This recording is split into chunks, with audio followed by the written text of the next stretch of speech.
The HOA president screamed as her BMW stopped dead on my lawn. Yellow foam crawled up the tire, expanding faster than she could understand what was happening. Neighbors froze. Phones came out. Someone whispered, "Oh my God." That wasn't revenge. That was step 9. And she had no idea she'd already lost long before this moment. This isn't really an HOA story. It's about what happens when someone with a little authority decides rules are for other people. It's about how quiet compliance slowly turns into permission. And it's about what happens when someone stops reacting emotionally, and starts paying attention instead. By the end of this, you'll see exactly how one calm, ordinary person dismantled an HOA president without yelling, without threatening, and without breaking a single law. What happened to her car didn't start with foam. It started the moment she assumed silence meant she could do whatever she wanted. If you've ever felt powerless around someone abusing authority, this story will change how you think about leverage. I've never been confrontational. I'm a retired engineer. My entire career was built on solving problems logically, not emotionally. Machines make sense to me. They follow rules. They leave evidence when something goes wrong. People are harder. After retirement, after health issues, after realizing how much of life quietly shrinks as you get older, there weren't many things I still controlled. One of them was my lawn. It sounds small. It wasn't. That rectangle of grass was order. Straight edges. Clean lines. Predictability. Every blade trimmed on purpose. It was the one place where effort still produced reliable results. I believed rules existed to protect people who followed them. I believed calm conversations solved most problems. That belief survived exactly until the HOA president drove across my lawn, and treated my property like it didn't belong to me at all. Each time she did it, something tightened in my chest. Not anger. Something worse. Helplessness. Her name was Marlene. She'd been HOA president for 3 years. No background in leadership. No management experience. But absolute confidence that the neighborhood belonged to her. She drove a white BMW. Always spotless. Always parked wherever she wanted. When she spoke, it sounded polite, until you realized she wasn't asking. She was informing you of a decision that had already been made. Rules were her favorite tool. HOA letters appeared when people questioned her. Fines followed complaints. She never raised her voice. Authority did that for her. Neighbors avoided her. That matters. People don't avoid kind leaders. They avoid unpredictable ones. What I didn't understand yet was that she wasn't just entitled. She was consistent. And consistency creates patterns. The first time she parked on my lawn, I assumed it was a mistake. I watched from my window as her BMW cut across the grass instead of using the parking lot behind the community center. Deep tire marks stayed behind long after she walked away. I waited. When she came back, I approached calmly. "Excuse me," I said. "That's my property. Please don't park there again." She smiled without looking at me. "It'll grow back," she said. "I'm handling HOA business." That was it. No apology. No acknowledgement. Just dismissal. I repaired the damage myself.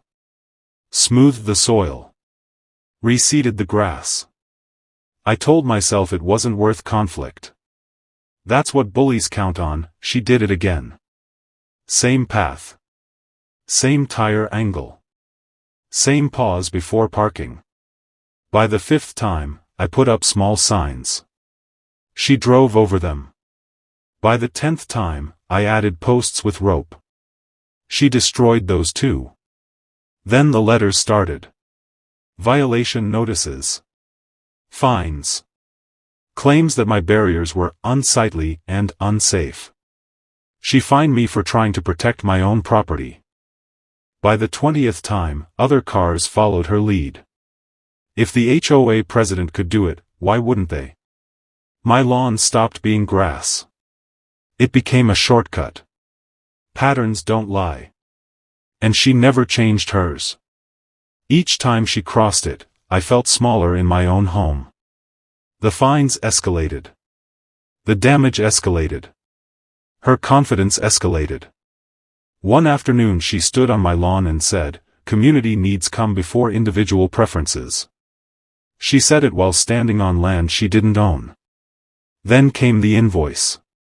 She charged me for damage to HOA irrigation, damage caused by vehicles she had directed across my property. That's when something shifted. This wasn't ignorance. This was extraction. She was taking value and shifting cost. That's not entitlement. That's exploitation. I stopped complaining. I stopped arguing. I stopped reacting. Instead, I documented. Photos. Dates. Measurements. Tire depth. Soil compression. Witnesses. I pulled HOA bylaws. Insurance documents. Financial reports. That's when something didn't add up. Every HOA event she organized included property damage. And every repair somehow benefited her office, or her directly. Insurance claims overlapped with tax deductions. Repairs were billed but never completed. Companies listed didn't operate locally. At that point, it stopped being unethical. It was criminal. Neighbors started talking quietly. One mentioned insurance paperwork that didn't make sense. Another mentioned charity events with inflated repair costs. I followed the paper trail. Patterns repeated. Numbers aligned. Names resurfaced. She wasn't careless.